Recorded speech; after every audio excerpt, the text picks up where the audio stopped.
अथ वेद स्वाध्यायः। इदानीं वेद स्वाध्यायो भविष्यति। अद्य यजुर्वेदस्य पंचमोऽध्यायस्य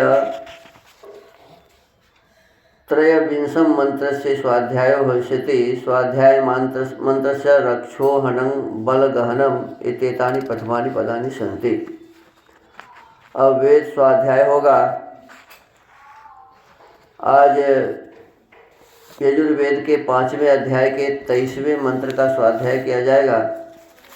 स्वाध्याय किए जाने वाले मंत्र के रक्षोहणं बलगहनं वैष्णवी ये प्रारंभिक पद हैं।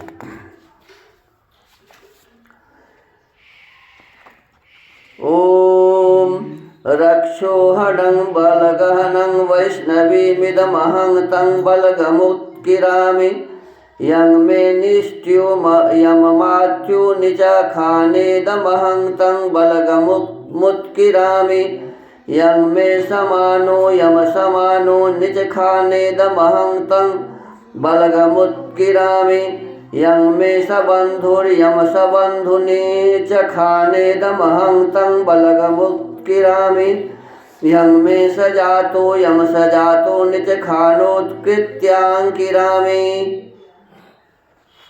इस मंत्र के ऋषि हैं रक्षोहन मित्यस्यो तथ्यो दीर्घतमा ऋषि यज्ञो देवता आद्यस्य याजुषी बृहतो छंदः मध्यमः स्वरः मध्यमस्य स्वराट् ब्राह्म्य नुष्टुप् छंदः गांधारः स्वरः यं मे सबन्धुरित्युत्तरस्य स्वाट् ब्राह्मण्युष्णिक् छंदः ऋषभः स्वरः।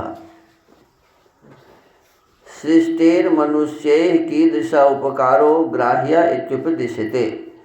सृष्टि से मनुष्यों को किस प्रकार का उपकार ग्रहण करना चाहिए, इस विषय का उपदेश अगले मंत्र में किया है।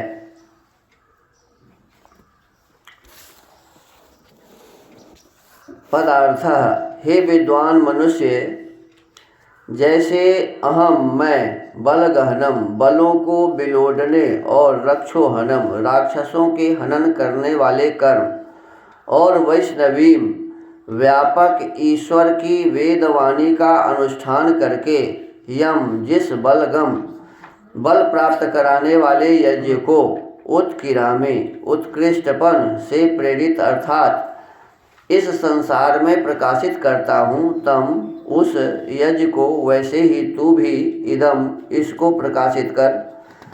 और जैसे मैं मेरा निष्ठ्यः यज्ञ में कुशल अमात्यः मेधावी विद्वान मनुष्य यम जिस यज्ञवा इदम भूगर्भ विद्या की परीक्षा के लिए स्थान को निचखाना निसंदेह करता है, वैसे तम उसको तेरा भी वृत्ति खोदे। जैसे अहम भूगर्भ विद्या का जानने वाला मैं यम जिस बलगम बल प्राप्त करने वाले खेती आदि यज्ञवा इदम खनन रूपी कर्म को उत्किरामी अच्छे प्रकार संपादन करता हूँ, वैसे तम उसको तू भी कर। जैसे मैं मेरा समान सदृश व असदृश मनुष्य यम जिस कर्म को निचखाना खनन करता है, वैसे तेरा भी खोदे। जैसे अहम पढ़ने पढ़ाने वाला मैं यम जिस बलगम आत्मबल प्राप्त करने वाले यज्ञ व इदम इस पढ़ने पढ़ाने रूपी कार्य को उत्किरामी संपन्न करता हूँ, वैसे तम उसको तू भी कर। जैसा मैं मेरा सबंधु तुल्य बंधु मित्र व असबंधु तुल्य बंधु रहित अमित्र यम जिस पालन रूपी यज्ञ व इस कर्म को निचखाना निसंदेह करता है, वैसे उसको तेरा भी करे। जैसे अहम सब का मित्र मैं यम जिस बलगम राज्य बल प्राप्त करने वाले यज्ञ व इदम इस कार्य को उत्किरामे संपन्न करता हूँ, वैसे तम उसको तू भी कर। जैसे सजाता साथ उत्पन्न हुआ असजाता साथ से अलग उत्पन्न हुआ मनुष्य यम जिस यज्ञ व कृत्याम उत्तम क्रिया को निचखाना निसंदेह करता है, वैसे तेरा भी इस यज्ञ व इस क्रिया को निसंदेह करे। जैसे मैं इस सब कर्म को उत्किराम संपादन करता हूँ वैसे तुम भी करो। भावार्थ है, इस मंत्र में वाचक् लुप्तोपमा अलंकार है। मनुष्यों को ईश्वर की इस सृष्टि में विद्वानों का अनुकरण सदा करना और मूर्खों का अनुकरण कभी न करना चाहिए। देखिए, हमारे आपके जीवन में दो ही मार्ग है, एक ऊपर बढ़ने का, ऊपर उठने का, श्रेष्ठ बनने का, महान बनने का, और दूसरा नीच बनने का। या तो हम देवता बनेंगे या हम राक्षस बनेंगे। तो इसमें कहा गया कि जब हमारा ये सुंदर जीवन मिला है, मनुष्य का जीवन, तो विचार पूर्वक हमें इस मनुष्य जीवन को श्रेष्ठ बनाने के लिए, देवता स्वरूप बनाने के लिए विद्वानों का साथ करना चाहिए।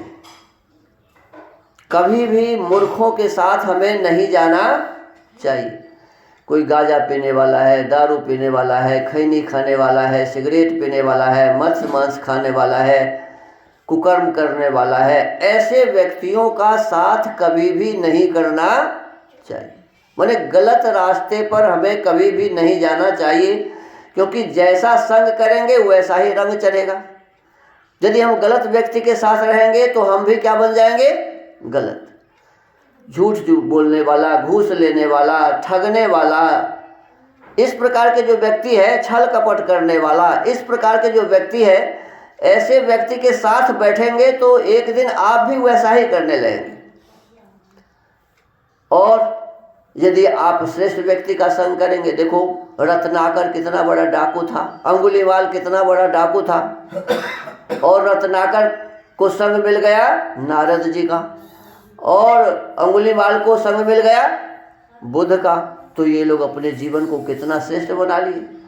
तो कहते हैं संगत से गुण आत है और संगत से गुण जात। यदि गलत व्यक्ति का साथ हो गया तो आपके भीतर में दुर्गुण आ जाएगा और सद्गुण खत्म हो जाएगा आपके भीतर का।